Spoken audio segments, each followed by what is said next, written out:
Muy buenos días, mis hermanas. Ahora me van a escuchar todos los martes en estas meditaciones diarias. Y ya llegamos al capítulo 8, ya pasamos la mitad de esta carta a los hebreos. Y vamos a comenzar primeramente con una oración. Bendito Padre Celestial, te damos muchas gracias, Señor, por este día tan precioso que nos permites estar aquí, Señor, tratando de estudiar tu palabra. Señor, queremos pedirte que tú abras nuestro entendimiento para que nosotros podamos comprender todo el mensaje que este capítulo 8 de Hebreos tiene para nosotros, Señor. Guárdanos, Señor, en este día, te lo pedimos en el nombre de Jesús. Amén. Bueno, pues comencemos. ¿Qué es lo que ha estado hablando el autor de Hebreos? Pues en la sección anterior, Jesús fue comparado con los sacerdotes y con Melquisedec. Y esta era la razón de la comparación, que los sacerdotes tenían un rol muy especial en Israel. Eran aquellos que habían sido elegidos por Dios para representar a Israel delante de Dios mismo, y su labor era la de presentar sacrificios. Un sacerdote, hermanas, un sacerdote es un puente, es un mediador. Y la idea que hay detrás de ese sacerdocio es la idea de relacionarnos con un Dios santo, ya que nosotros somos una humanidad rebelde y necesitamos un mediador. Y eso es lo que hacían los sacerdotes. Pero el problema es que ese sistema de sacerdocio estaba incompleto, ¿verdad? Porque los sacerdotes eran también pecadores mortales que necesitaban hacer sacrificios por ellos mismos. Y eran mortales, o sea, morían y había que escoger nuevos sacerdotes. Entonces Jesús es un sacerdote único, elegido por Dios. Sabemos que Cristo se hizo hombre, murió en la cruz, resucitó de los muertos y por lo tanto Él entiende la experiencia humana y la tentación, pero nunca pecó. Y por lo tanto Él no necesita ofrecer sacrificios por Él mismo. Y no solo eso, Él es un sacerdote de una orden superior, de Melquisedec. Y por lo tanto es un sacerdote eterno. Él puede interceder para siempre por nosotros. Ahora vamos a leer el verso número 1 de este capítulo 8. Dice: ahora bien, el punto principal de lo que venimos diciendo es que tenemos tal sumo sacerdote, el cual se sentó a la diestra del trono de la majestad en los cielos. El punto del autor de Hebreos, hermanas, era el de destacar el hecho de que Cristo es nuestro sacerdote. Y Él está parado en la brecha entre un Dios santo y una humanidad pues rebelde, ¿verdad? Quebrantada. Pero este sacerdote es único porque Él nunca pecó y Él puede interceder eternamente por nosotros. Y Él experimentó el sufrimiento y por eso nos entiende y se compadece de nosotros e intercede delante de Dios por nosotros. Este es Jesús. Pero este sumo sacerdote ha sido exaltado a tal posición que Él está sentado a la diestra de Dios y es rey sobre todo el universo. Vamos a continuar leyendo los versículos del 2 al 5. Dice: ministro del santuario y de aquel verdadero tabernáculo que levantó el Señor y no el hombre, porque todo sumo sacerdote está constituido para presentar ofrendas y sacrificios, por lo cual es necesario que también éste tenga algo que ofrecer.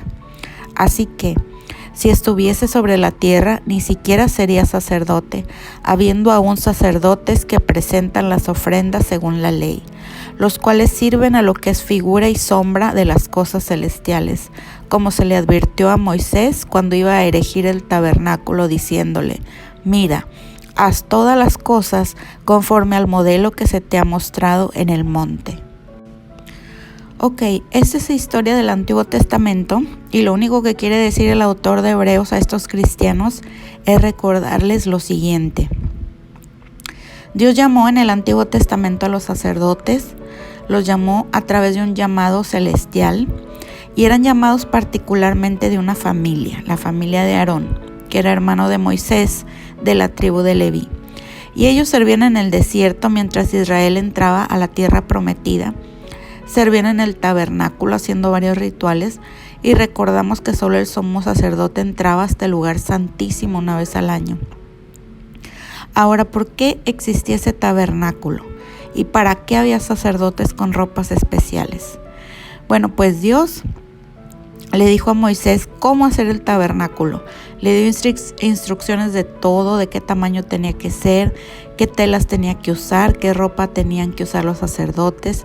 Le dio todo el plan completo. Y su función, pues sabemos que era de sacrificar animales para pedir perdón por los pecados del pueblo.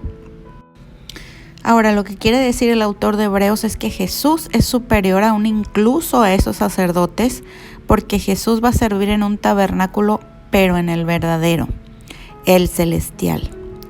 ¿Y qué quiere decir esto? Que cuando Dios le dio a Moisés los planos de cómo debería de ser el tabernáculo, digamos que le dijo que hiciera uno como copia exacta del que había en el cielo. Y eso fue lo que hizo Moisés, hizo una réplica, una copia. Y a esa copia el autor de Hebreos le llama una sombra de las cosas celestiales. Está tratando de decirnos que el Antiguo Testamento tenía rituales, un calendario, tenía sacerdotes, un tabernáculo, luego un templo. Todas estas cosas que habían en el Antiguo Testamento y que Dios había mandado a Israel eran una sombra. Es decir, solo tenían el propósito de servir en ese momento para que Israel fuera un pueblo especial, pero solamente apuntaban a una realidad superior. Esa era su función. Apuntaban a cuando el Mesías viniera, que es Jesús, y cumpliera todas estas historias del Antiguo Testamento. Por eso es que estos sacerdotes y sus sacrificios estaban incompletos. No es que fueran malos, ellos eran necesarios, pero estaban incompletos. Y solo podían apuntar al momento en el que vendría aquel que ofreciera un solo sacrificio y nunca más se repetiría, sería suficiente. Aquel que sería un sacerdote que nunca más moriría, que sería eterno, que nunca pecaría.